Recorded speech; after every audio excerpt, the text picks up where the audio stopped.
بسم الله الرحمن الرحیم د خونی رشتو طاقت د خونی رشتو اهمیت سره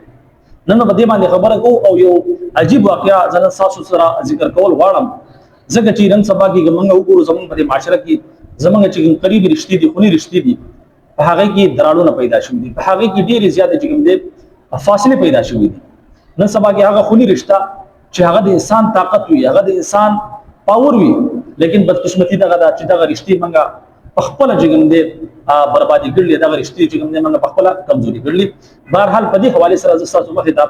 یو واقعي ذکر کوم او دا حقيقي واقعیا ده د دې واقعې نه تاسو په اندازو لګي چې دا خوني رشتہ دا څومره قیمتي رشتہ ده دا څومره طاقتور رشتہ ده و یو کله په دغه کلی کې یو کوو او ظاهر خبر ده هر کلی سره کوي وي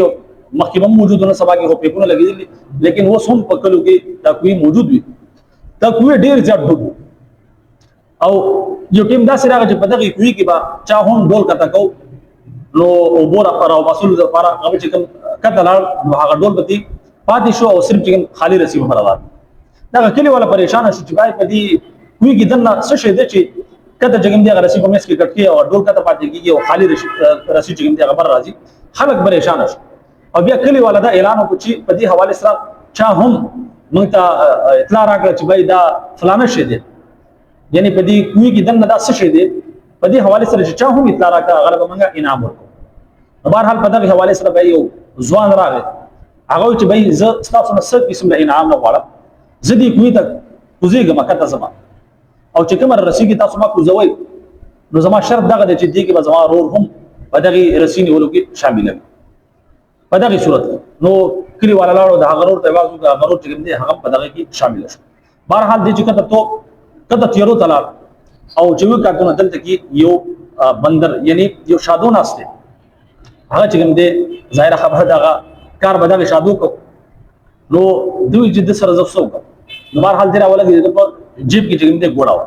دې راولګي د هغه شادو ځان سره عادت کو دې شادوګان چې تصور کې دې سره مانوس شي بیا عادت شي نو دې راولګي دا ګوړې ورکړه نو هغه ګوړې چې دې خوړانو بیا دغه بندر ته وی چې راشه زما پوګه کېنا هغه بندري پوګه کېنا سو دې بیا دا رسیو شنو راچی منګه اوچته بهر حال چې دې اوچته چې کله رانای زه دلال چې کله خلکو کاته نو غو حیران شو چې کته دا څه مخلوق دي دا څه شی دي چې دا بره خو دغه کس چې دغه کته پاتې ځغیم ته وخور والله نام ټول خلک وتختی صرف د ضرور پاتې شو او بیا د دې ضرور دا زور لګاو او خپل ضروري بار تر واسو چې وکړو نو هغه بل څه مخلوق نو بلکې هغه بندرو یعنی شادو بهر حال د دې واقعي مقصد دغه دی چې هغه د پته خپل درشتي پته و چې کله په ما باندې صدبت حالت راځي کته مساويګم نو خلک خو بو تختی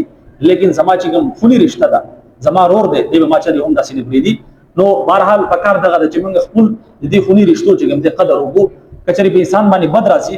نو بالاخر دغه خوني رشتو والا بیا انسان ته ولاړي نن سبا کې زمون په معاشره کې ویرا تربور لري د ترزوی ته ویرا تربور لري حالانکه کچري په انسان باندې بد حالت راشي دغه ترزوی یعنی دغه خوني رشتہ دار چې کوم دغه انسان ته ولاړي نو بهر حال پکار دغه دا چې موږ خپل دې خوني رشتو چې کوم د قدر وګو او دا د انسان ډېر غټ طاقت دی دا د انسان ډېر غټ قوت دی چې د کوم انسان خوني رشتو سره چې کوم تعلقات برقرار او صحیح وي یقیني طور پر دا انسان ډېر مضبوط وي لیکن کچري په دغه رشتو کې بیا درال پیدا شي په دې کې کمزوري راشي نو دې سره انسان ډېر زیات کمزوري شي بهر حال د الله حضرت دعا ده چې الله حضرت منګه تاسو تاسو کې دیو بل حقوق ادا کولو توفیق راکړي اجازه راکړي السلام علیکم ورحمت الله وبرکاته